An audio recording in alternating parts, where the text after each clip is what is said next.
Listen to a conversation between a student and a professor. Excuse me, Professor Thompson. I know your office hours are tomorrow, but I was wondering if you had a few minutes free now to discuss something. Sure, John. What did you want to talk about? Well, I have some quick questions about how to write up the research project I did this semester about climate variations. Oh, yes.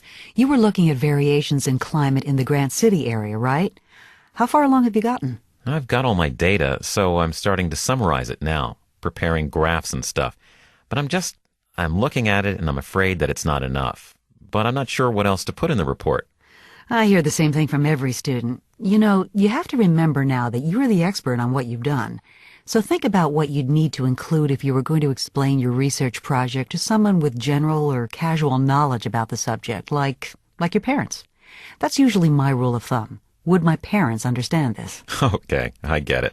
I hope you can recognize by my saying that how much you do know about the subject. Right, I understand. I was wondering if I should also include the notes from the research journal you suggested I keep. Yes, definitely.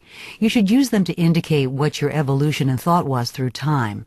So just set up, what was the purpose of what you were doing, to try to understand the climate variability of this area, and what you did and what your approach was.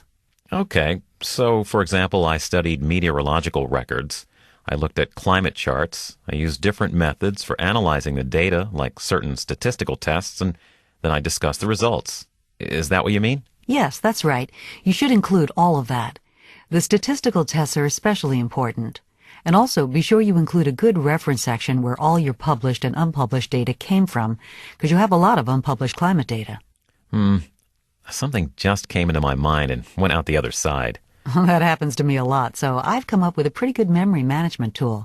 I carry a little pad with me all the time and jot down questions or ideas that I don't want to forget.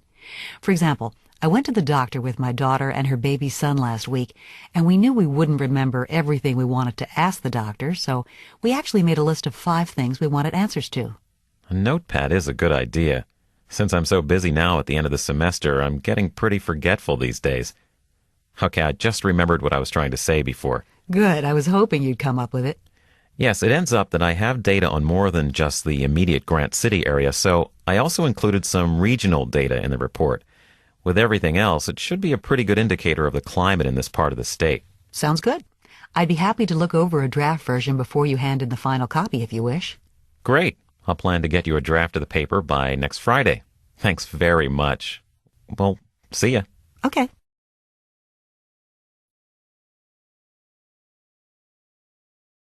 Listen again to part of the conversation, then answer the question. You know, you have to remember now that you're the expert on what you've done.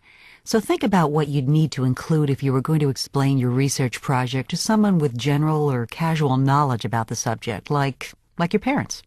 That's usually my rule of thumb. Would my parents understand this? Okay, I get it. I hope you can recognize by my saying that how much you do know about the subject.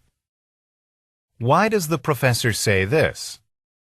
I hope you can recognize by my saying that how much you do know about the subject.